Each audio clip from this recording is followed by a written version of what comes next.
नीताच्या लग्नाला आत्ता कुठे 4 महिने झाले होते. लग्नानंतर तिचा पहिला दिवाळी सण आला. तिच्या मनात खूप आशा होत्या की ती तिच्या नवीन घराला खूप छान सजवेल, आनंदात दिवाळी फराळ तयार करेल. पण दिवाळीच्या 2 दिवस अगोदरच तिची नणंद स्वाती तिच्या नवऱ्यासोबत नितीनसोबत माहेरी आली. सकाळचे 6 वाजले होते. बाहेर हवेत गारवा पसरला होता. नीता किचनमध्ये चहा बनवत होती आणि बाकीची कामं पण करत होती. तेवढ्यात तिची सासू माधवीताई आळस देत किचनमध्ये आली आणि म्हणाली, नीता, आजपासून काम जरा लवकर लवकर आवरून घे. माझी लाडकी लेक सुट्टीला आली आहे. तिला उठल्यावर सकाळच्या बेटीची सवय आहे. आणि हो, नाश्त्यामध्ये पोहे उपीट बनवू नकोस. स्वातीला पनीरचे पराठे खूप आवडतात आणि जावई बापूंसाठी मसाला डोसा आणि खोबऱ्याची चटणी बनव. हात जरा लवकर लवकर चालव. तिच्या सासूने जवळजवळ आदेशच दिला. सासूचे बोलणे ऐकून नीताने हो म्हणून मान हलवली आणि हसून म्हणाली, हो आई, मी आत्ता तयारी करायला घेते. ती तिचा सगळा थकवा विसरून कामाला लागली. दुपार झाली होती, पण सकाळपासून नीताच्या तोंडात एक पण अन्नाचा घास गेला नव्हता. उठल्यापासून नुसती कामं करत होती. दिवाळीची साफसफाई, पाहुण्यांच्या आवडीचा चहा, नाश्ता, दुपारचे जेवण, काम करून करून तिचे पाय सुन्न झाले होते. तेवढ्यात तिची नणंद स्वाती नटून थटून तिच्या खोलीतून बाहेर आली आणि तिच्या आईला म्हणाली, आई, यावेळी मी दिवाळीच्या खरेदीसाठी मॉलमध्ये निघाले आहे. नितीन बोलले आहेत, तुला जे आवडेल ते तू सगळं खरेदी कर. तिच्या आईने खूप प्रेमाने मुलीच्या डोक्यावरून हात फिरवला आणि म्हणाल्या, जा बाळा, जाऊन मन भरून खरेदी कर. आणि तसंही तुझ्या सासरी तुला कुठे वेळ मिळत असेल? तिथे तर सासू सासऱ्यांच्या सेवेतच तुझा पूर्ण दिवस निघून जात असेल. इथे आले आहेस तर 4 दिवस ऐश कर, मजा मस्ती, आराम कर. तेवढ्यात त्यांचा मुलगा आकाश तिथे आला आणि म्हणाला, आई, नीता पण सकाळपासून घरातली कामं करत आहे. मग मी आणि नीता पण स्वातीसोबत मॉलमध्ये खरेदी करायला जातो. सणाचे दिवस आहेत, नीताला पण खरेदी करून छान वाटेल. मुलाचं बोलणं ऐकून माधवीताईंच्या चेहऱ्यावरचे भाव लगेच बदलले. त्यांनी सुनेकडे तिरक्या नजरेने बघितले, जी बाहेर हॉलमध्ये साफसफाई करत होती. माधवीताई म्हणाल्या, अरे आकाश, तू पण काहीतरीच बोलत असतोस. नीता जर बाहेर खरेदी करायला गेली तर रात्रीच्या जेवणाची तयारी कोण करणार? आणि घरात अजून दिवाळीचा फराळ पण बनवायचा राहिला आहे. आपण बाहेरून विकत आणणार नाही. सुनेचा सण तर किचनमध्ये सजलेला असतो. माझी लेक 4 दिवसांची पाहुणी आली आहे. तिला बाहेर फिरून मजामस्ती करू दे. नीता या घरची सून आहे, लक्ष्मी आहे. ती घर सांभाळेल. काय ग नीता, मी बरोबर बोलत आहे ना? काही चुकीचं तर बोलले नाही ना? सासूचे बोलणे ऐकून नीताचे मन खूप दुःखी झाले. ती पण कुणाची तरी मुलगी होती. तिच्या आईने पण तिला लाडाने, प्रेमाने वाढवलं होतं. मग सून बनली की तिच्या इच्छा, तिच्या स्वप्नांची काही किंमतच उरली नाही का? आकाश त्याच्या आईला समजावत म्हणाला, आई, अगं कामं काय, नंतर पण होतच राहतील. त्याची आई चिडून रागात म्हणाली, आकाश, तू शांत बस. पुरुषांना घरातल्या कामाची जरा पण माहिती नसते.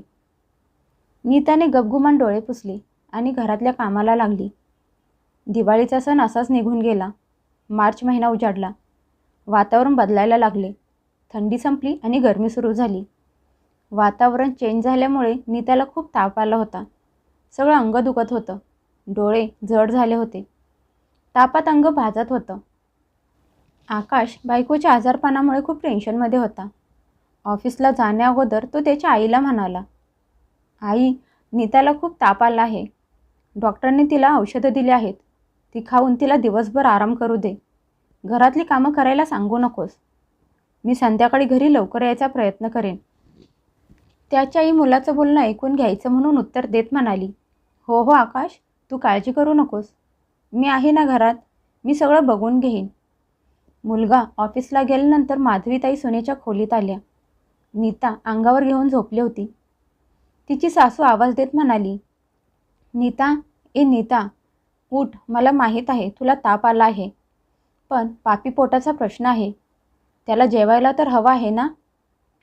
जरा उठून कुकर लाव आणि चपाती भाजी बनव. तुला माहीत आहे ना, मी जास्त वेळ किचनमध्ये उभी राहू शकत नाही. आणि हो, कामवाली आज आली नाही. त्यामुळे तेवढे कपडे धुवून वाळत घाल, भांडी घासून ठेव. सासूचं बोलणं ऐकून नीताने भिंतीचा आधार घेऊन उठायचा प्रयत्न केला आणि म्हणाली, हो आई, मी करते, असं म्हणत ती किचनमध्ये आली. तिने डाळ भाताचा कुकर लावला, पीठ मळले आणि चपाती बनवायला लागली. तिचे हात थरथरत होते. तेवढ्यात तिच्या सासूचा फोन वाजला. तिच्या नंदेचा, स्वातीचा फोन होता. ती म्हणाली, अरे देवा, अगं आई, मी काय करू? सकाळी भाजी चिरताना माझं बोट कापलं गेलं आहे. आई, काय सांगू तुला, त्यातून किती रक्त गेलं ते. आणि इथे माझी सासू बोलत आहे की आज घरात पाहुणे येणार आहेत, त्यामुळे त्यांचं पण जेवण मला बनवायला लागणार आहे. आई, इथे तर माझी कुणाला काळजीच नाही, असं म्हणत स्वाती फोनवर रडायला लागली. मुलीचं बोलणं ऐकून माधवीताई खूप चिडल्या. त्यांचा चेहरा रागाने लाल झाला. त्या म्हणाल्या, अरे देवा, माझं नाजूक बाळ, बिचारीचं बोट कापलं. ती तुझी दृष्ट सासू मेली होती का? ते माझ्या नाजूक मुलीला घरातले काम करायला लावत आहे. एक काम कर, आत्ताच्या आत्ता तू तुझ्या खोलीत जाऊन आराम कर आणि सांग तुझ्या सासूला की माझ्याच्याने काम होणार नाही. तू डॉक्टरांना तुझं बोट दाखवलं का नाहीस? टीटीचे इंजेक्शन घे. अरे देवा, माझी नाजूक फुलासारखी मुलगी, कसलं घर मिळालं आहे तिला. माधवीताई जवळजवळ अर्धा तास फोनवर मुलीशी बोलत होत्या. बोटाला थोडंसं कापल्यामुळे सगळं घर डोक्यावर घेतलं होतं. इकडे त्यांची सून जी तापात फणफणत होती ती किचनमध्ये काम करत होती. ती तर चक्कर येऊन खाली पडली असती, पण किचन कट्ट्याचा आधार घेतला. तिने बघितलं की तिची सासू मुलीचं बोट थोडंसं कापलं होतं तरी त्यावर रडत होती आणि इकडे सून आजारी असून पण किचनमध्ये मरत होती. तरी पण त्यांच्या तोंडातून सुनेसाठी एकही सांत्वनाचा शब्द निघाला नाही. नीताला समजले होते की तिची सासू खूप पक्षपाती आहे, तरी पण घराच्या शांतीसाठी तिने गपगुमान सगळं सहन केलं. उन्हाळ्यात मे महिन्यात नीताच्या भावाचा साखरपुडा होता. नीताने महिनाभर अगोदरच तिच्या सासूला सांगितले होते की ती 4 दिवस अगोदर माहेरी जाणार आहे. साखरपुड्याला जाण्याआधी 2 दिवस नीता तिची पॅकिंग करत होती. तेव्हा तिची सासू तिच्या खोलीत आली आणि खुर्चीवर बसली. त्यांच्या चेहऱ्यावर उदासीनता स्पष्ट दिसत होती. तिची सासू तक्रार करत म्हणाली, नीता, 4 दिवस जरा जास्त वाटत नाहीत का? भावाचा साखरपुडा तर आहे, लग्न थोडीच आहे. 1 दिवस अगोदर गेली असतीस आणि साखरपुडा झाल्यानंतर दुसऱ्या दिवशी परत आली असतीस. इथे घरातली कामं मला एकटीला होत नाहीत, गुडघे दुखत असतात. नीता खूप विनम्रपणे म्हणाली, आई, माझ्या भावाचा साखरपुडा आहे, घरात खूप कामं असतात. आई एकटीच आहे, मी तिची थोडी मदत करेन आणि आकाश पण माझ्यासोबत येत आहेत. तिची सासू म्हणाली, आकाश येत आहे ते तर ठीक आहे, पण सुनेचं असं सारखं सारखं माहेरी जाणं चांगलं दिसत नाही. लोक बोलतील की तुझं सासरी मन लागत नाही. चल जाऊ दे, तुझी मर्जी.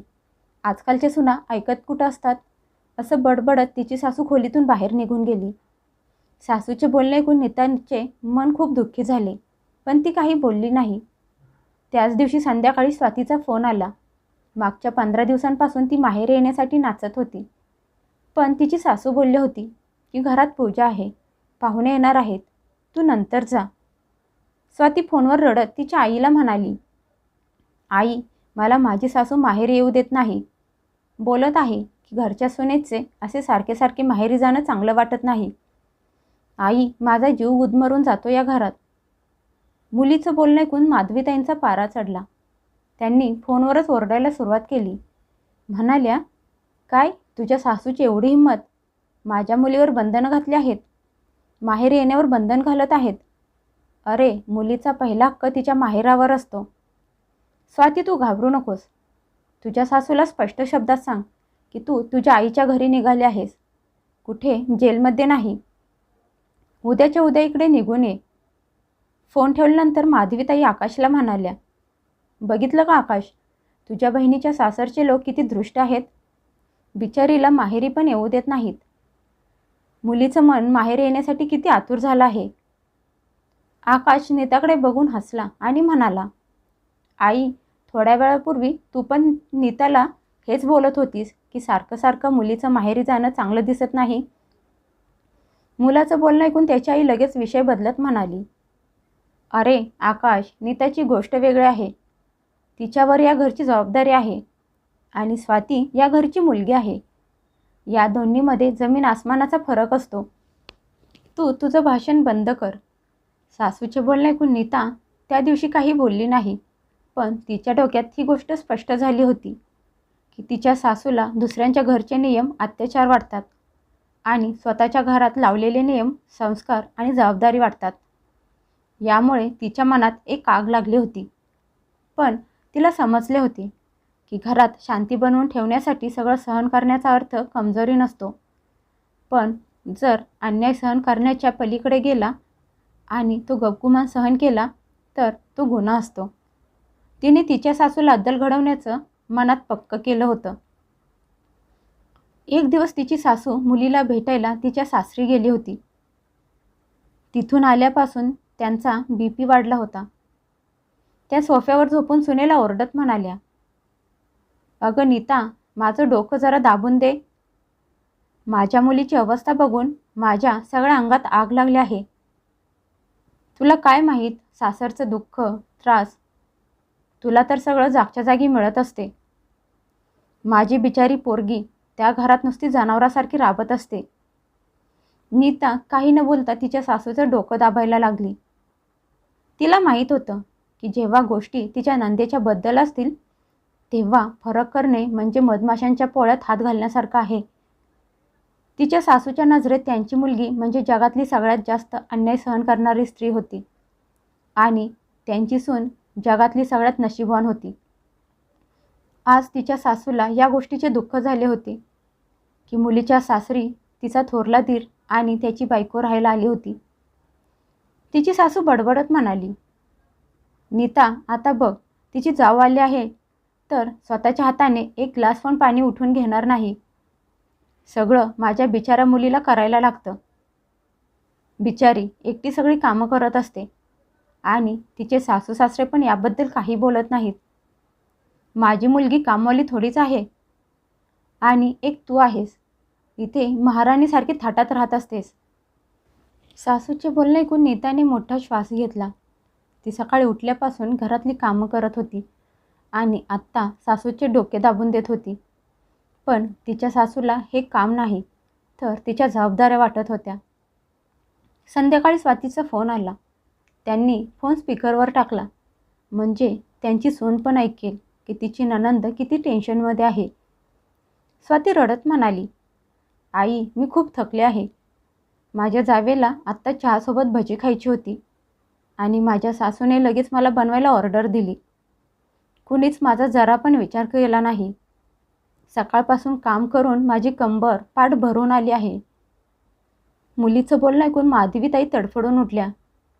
अरे देवा, तुला यासाठी थोडीच वाढवली होती की तू तिथे जाऊन कामवाली बनशील.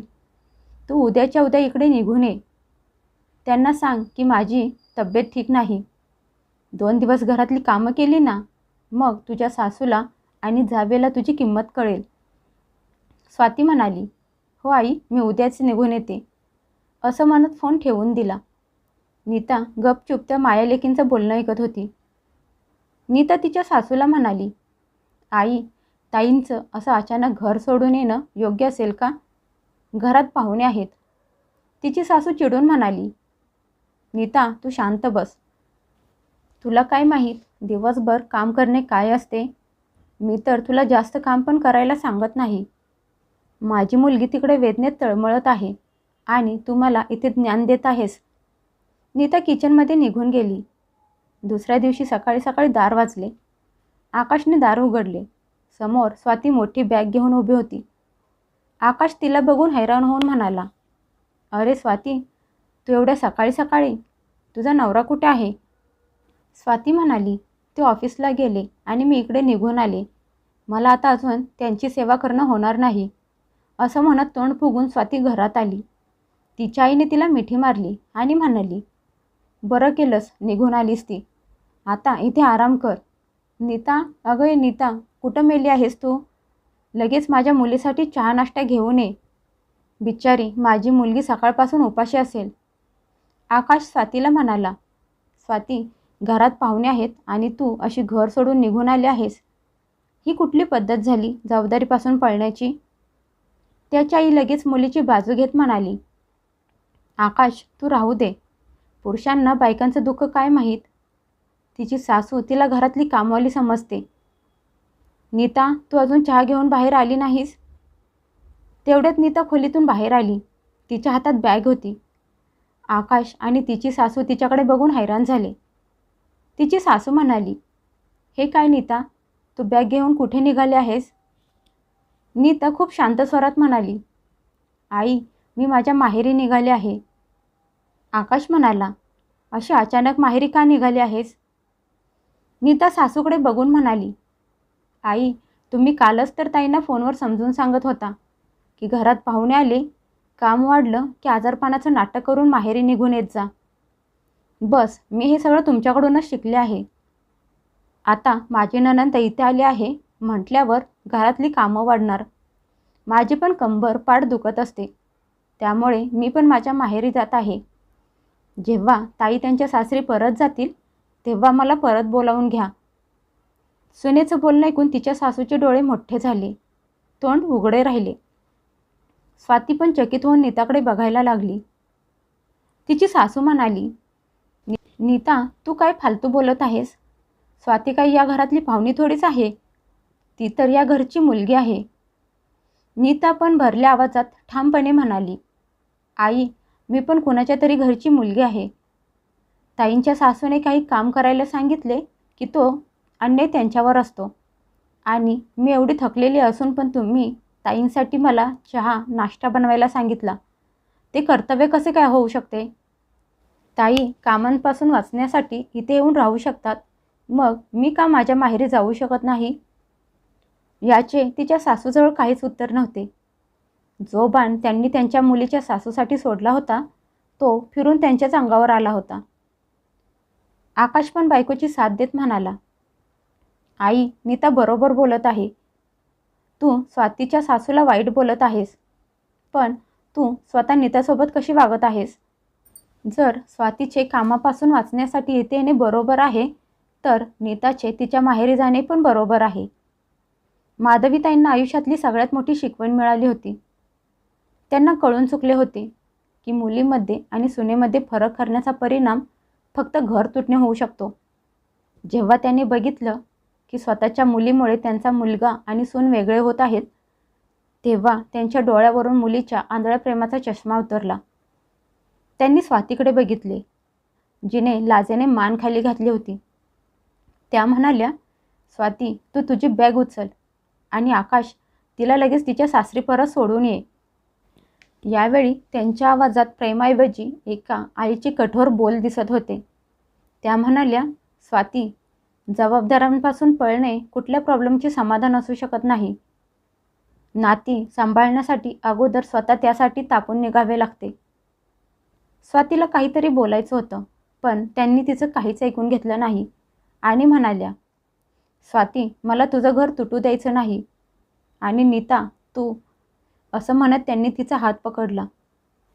त्यांच्या डोळ्यात पश्चाताप स्पष्ट दिसत होता. त्या पुढे म्हणाल्या, नीता, मला माफ कर. आज तू माझ्या डोळ्यावरचा आंधळ्या प्रेमाचा चष्मा उतरवला आहेस. सासरच्या उंबरठ्यावर उभी असणारी प्रत्येक स्त्री कुणाची ना कुणाची तरी लाडाची मुलगी असते आणि तिचं दुःख पण तेवढंच खरं असतं जेवढं माझ्या स्वातीचं आहे. नीताने हसून बॅग खाली ठेवली आणि सासूच्या गळ्यात पडली.